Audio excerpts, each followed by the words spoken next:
여러분, 기쁨이라는 단어를 들으면 보통 뭐가 떠오르세요? 아마 감옥은 아닐 겁니다. 그쵸? 그런데 오늘 우리는요, 역사상 가장 깊이 있는 기쁨의 메시지가 가장 어두운 곳, 바로 로마의 감옥에서 쓰였다는 이 놀라운 역설을 한번 파헤쳐 볼 겁니다. 나는 기뻐하고 또한 계속 기뻐하리라. 이 구절 한번 곱씹어 볼까요? 이게 그냥 긍정적으로 생각하자 이런 말이 아니에요. 모든 걸 잃을 수도 있는 위기 속에서 한 남자가 흔들림 없는 확신으로 외치는 선언 같은 거거든요.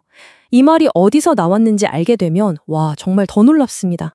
네, 이 말을 한 사람은 쇠사슬에 묶인 채로 로마 감옥에서 어쩌면 사형 선고를 받을지도 모르는 상황이었습니다. 자, 여기서 바로 오늘의 핵심 질문이 나옵니다. 도대체 어떻게 가장 깊은 절망 속에서 그렇게 흔들리지 않는 오히려 넘쳐오르는 기쁨을 찾을 수 있었을까요? 이 놀라운 기쁨의 비밀을 풀려면요, 먼저 이 편지가 쓰인 배경 속으로 깊이 들어가 봐야 합니다. 말 그대로 감옥에서 온 기쁨의 편지가 어떻게 탄생할 수 있었는지, 그 절박한 상황을 먼저 이해해야 하는 거죠. 자, 이 상황을 한번 보세요. 저자는 사도 바울, 지금 차가운 로마 감옥에 갇혀 있죠. 편지를 받는 빌립보 교회도 상황이 좋지 않기는 마찬가지예요. 밖에서는 로마 사회의 핍박이 점점 심해지고 안에서는 리더들끼리 갈등하면서 교회가 깨질 위기에 처했었어요. 그러니까 이건 그냥 점잖게 쓴 신학 논문 같은 게 아니라는 거예요. 위기에 빠진 리더가 똑같이 힘든 공동체에게 보내는 정말 절실한 희망의 메시지였던 겁니다. 자, 그럼 이 절망적인 상황을 이겨낸 바울의 비밀? 그 첫 번째 기둥은 과연 뭘까요? 그건 바로 우리가 보통 생각하는 기쁨이라는 단어의 의미를 완전히 재정의하는 것에서부터 시작됩니다. 바울이 말하는 기쁨은요, 우리가 월급날이나 휴가 때 느끼는 그런 행복하고는 좀 차원이 달라요. 그건 상황이 좋던 나쁘던 상관없이 더 큰 목적이 있다는 깊은 확신에서 오는 내면의 단단함 같은 거거든요. 그래서 참 역설적인 게 이 기쁨은 고통과 함께 있을 수 있다는 거예요. 왜냐하면 기쁨의 원천이 바깥의 좋은 환경이 아니라 내 안에 있는 변치 않는 목적이기 때문이죠. 바울의 개인적인 딜레마가 이 점을 아주 잘 보여줘요.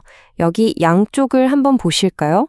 한쪽에는 죽어서 그리스도와 함께 있고 싶은 개인적인 소망, 즉 떠나는 것이 있습니다. 다른 한쪽에는 살아서 빌립보 교인들을 섬겨야 하는 더 큰 사명, 남는 것이 있었죠.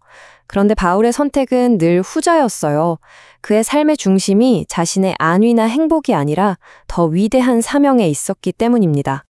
이렇게 나 자신보다 더 큰 사명을 생각하는 마음가짐은요, 자연스럽게 기쁨의 두 번째 기둥으로 우리를 이끌어주는데요. 바로 겸손입니다. 이건 특히 외부의 압박도 힘든데 내부 갈등까지 겪고 있던 빌립보 공동체에게 정말 필요한 처방전이었죠. 바울이 여기서 강조하는 게 바로 그리스도의 마음을 품으라는 거예요. 이게 뭐냐면 끊임없이 내 이익, 내 권리만 생각하는 새삼의 방식에서 벗어나서 다른 사람의 이익을 먼저 생각해 보라는 거죠. 그는 진정한 하나됨, 공동체의 회복은 모두가 똑같은 생각을 해서가 아니라 모두가 이렇게 남을 먼저 생각하는 겸손한 태도로 가질 때 시작된다고 말합니다. 자, 이 슬라이드를 보면 영적 성장에 대한 아주 중요한 통찰을 얻을 수 있는데요. 우리의 노력과 하나님의 능력, 둘 중 하나만 중요한 게 아니라는 겁니다. 바울은 우리가 두렵고 떨리는 마음으로 구원을 이루어 가야 하지만 동시에 우리 안에서 그 마음을 주고 또 실천하게 하시는 분은 바로 하나님이라고 말해요. 우리의 최선과 하나님의 능력에 함께 가는 완벽한 파트너십, 이게 바로 성장의 비밀이라는 거죠. 이제 바울의 기쁨의 마지막 비밀, 세 번째 기둥입니다. 바로 표대를 향한 집중력인데요. 다시 말해 우리의 시선과 에너지를 어디에 쏟느냐가 결국 우리의 기쁨을 결정한다는 겁니다. 바울은 여기서 위대한 교환에 대해 이야기합니다. 한쪽에는 과거 그가 정말 자랑스러워했던 모든 것들이 있어요. 예를 들면 그의 화려한 학벌, 높은 사회적 지위, 그리고 누구보다 열심히 했던 종교적인 업적 같은 것들이죠. 하지만 다른 한쪽에 있는 단 하나, 그리스도를 얻기 위해서라면 이 모든 걸 기꺼이 포기했다고 고백합니다. 심지어 이 모든 것을 배설물로 여긴다고까지 말합니다. 정말 충격적인 단어죠. 이건 정말 의도적인 표현이에요. 세상이 그토록 귀하게 여기고 쫓는 것들이 그리스도를 아는 가장 고귀한 가치에 비하면 아무것도 아니라는 걸 아직 극적으로 강조하고 있는 겁니다. 그래서 바울한테 신앙은요, 마치 달리기 경주 같은 거였어요. 이 타임라인을 보세요. 과거의 성공에 취해 있거나 실패에 묶여 있지 않고 뒤에 있는 건 잊어버립니다. 그리고 현재에 멈춰 있는 게 아니라 앞에 있는 걸 향해 계속 나아가죠.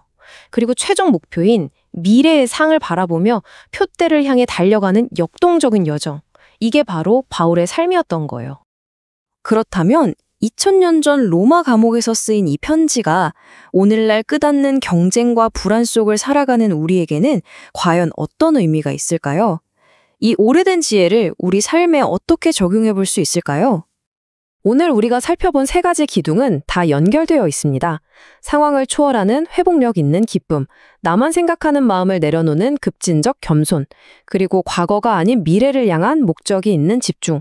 이 세 가지는 SNS로 남과 비교하고 번아웃에 시달리고 삶의 목적을 잃고 힘들어하는 현대인들에게 삶의 중심을 되찾아줄 정말 강력한 지침이 될 수 있습니다. 나는 어떤 처지에서도 스스로 만족하는 비결을 배웠습니다. 이것이야말로 바울의 삶의 방식이 낳은 궁극적인 열매입니다. 여기서 진짜 중요한 단어가 바로 배웠다는 거예요. 만족감이라는 건 그냥 타고난 긍정적인 성격이 아니라는 거죠. 풍요로울 때도 그리고 감옥에 있을 때도 의도적으로 연습하고 훈련해야 하는 기술이라는 정말 놀라운 통찰을 우리에게 줍니다. 바울은 감옥 안에서 만족하는 비결을 배웠다고 합니다. 그렇다면 오늘 여러분의 삶 속에서 여러분의 기쁨과 만족의 비결은 무엇인가요?